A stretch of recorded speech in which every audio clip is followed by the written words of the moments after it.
সম্মানিত শিক্ষার্থীবৃন্দ, সকলকে আন্তরিক শুভেচ্ছা জানিয়ে শুরু করছি। আজ আমরা সমাধান করব নবম দশম শ্রেণীর সাধারণ গণিত বইয়ের অনুশীলনী 4.1 এর 8 নং প্রশ্নের 8 নং প্রশ্নে আমাদের কি দেওয়া আছে? আমাদের বলছে সরল করতে কি দেওয়া আছে?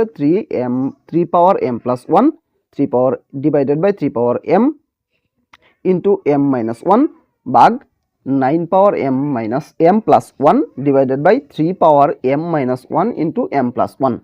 এটা আমাদের দেওয়া আছে। এখান থেকে আমাদের এটা মান নির্ণয় করতে হবে বা সরল করতে হবে।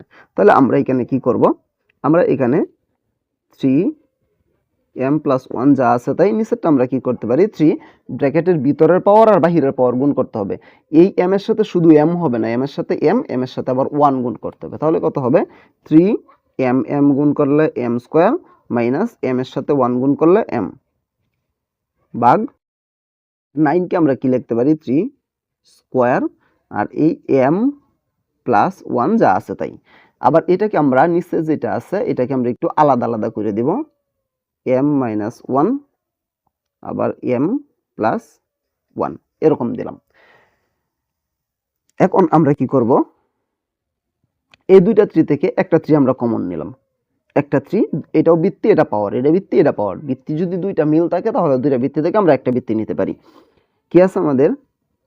m প্লাস 1 ভাগ থাকার কারণে আমরা কি দিব? মাইনাস m স্কয়ার, তারপরে মাইনাসে মাইনাসে প্লাস m।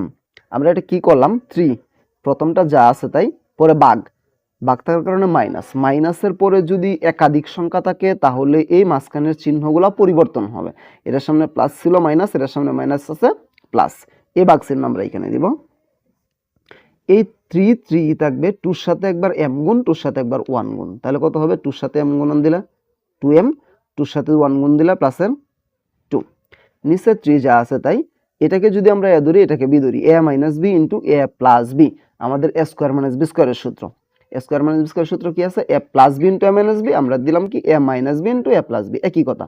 তাহলে এটা a এটা b, সূত্র কি? a square minus b square. a হচ্ছে m, b হচ্ছে 1। তাহলে আমাদের এই যে দিলাম a স্কয়ার মাইনাস b কি 1, 1 এর উপর স্কয়ার দিলেও জানা দিলেও তাই। এখন আমাদের এই 3 যা আছে তাই, এখানে একটা m প্লাসের একটা m প্লাসের, তাহলে কয়টা হলো? 2m প্লাসের প্লাস 1 মাইনাস m স্কয়ার ভাগ এটা বৃত্তি এটা বৃত্তি, দুইটা বৃত্তি থেকে একটা বৃত্তি নিব। তাহলে এই পাওয়ারের সাথে এই পাওয়ার বিয়োগ করতে হবে। তাহলে আমরা দিব কি? 2m প্লাস 2, তারপরে মাইনাস m স্কয়ার, মাইনাসে মাইনাসে প্লাসের 1।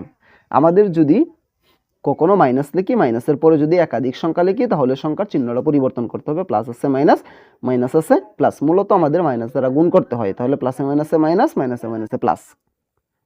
এখন আমরা কি করতে পারি? এই 3 যা আছে তাই 2m প্লাস 1 মাইনাসের m স্কয়ার ভাগ এই 3 যা আছে আমাদের তাই থাকলো 2m যা আছে তাই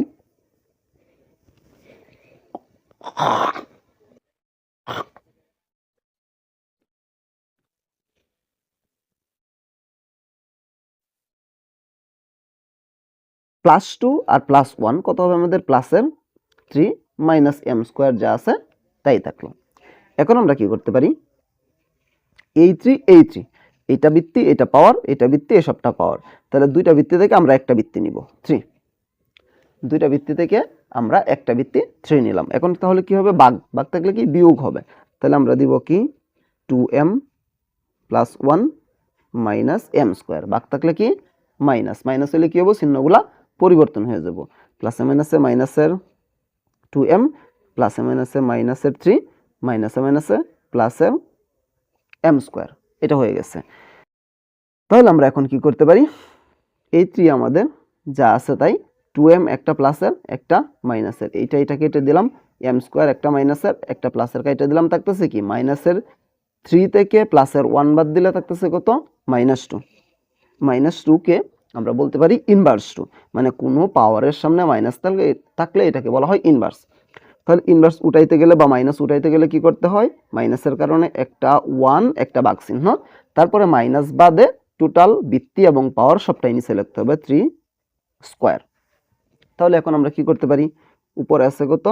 1, নিচে 3 স্কোয়ারের মান কত 9। এটাই হচ্ছে আমাদের এই অঙ্কের সমাধান বা এই অঙ্কের আনসার। আমি আরেকবার একটু বলতেছি আমরা কিভাবে এটা সমাধান করছি। এটা খুবই গুরুত্বপূর্ণ একটা প্রশ্ন, এটা অনেকবার বোর্ড কোশ্চেনে এসছে। তাহলে কি দেওয়া আছে আমাদের, প্রশ্নটা যা দেওয়া আছে এটাই, তারপরে প্রথমটা যা আছে তাই থাকলো, তারপরে m দ্বারা m কে গুণ করলাম m স্কোয়ার, m দ্বারা 1 কে গুণ করলাম m, তারপরে 9 এর পরিবর্তে 3 স্কোয়ার, এটা যা আছে তাই। আর এটাকে আমরা একটু বাহিরে লিখলাম m-1 ইন্টু m+1। তারপরে এই দুইটা বৃত্তি থেকে একটা বৃত্তি এইটা লিখলাম, তারপরে ভাগ থাকার কারণে মাইনাস দেয়, এটার চিহ্নটা পরিবর্তন করে লিখলাম ভাগ। এই 3 থাকলো, 2 সাথে m গুণ দিলাম 2m, 2 সাথে 1 গুণ দিলাম 2। আর এটা আমরা a স্কোয়ার মাইনাস b স্কোয়ারের সূত্র হয়ে গেল a স্কোয়ার মাইনাস b উপর স্কোয়ার দিলাম না 1, এই কারণে 1 এর উপর স্কোয়ার দিলেও জানা দিলেও তাই একই কথা। এর পরবর্তীতে আমরা কি করলাম, এর পরবর্তীতে আমরা এখানে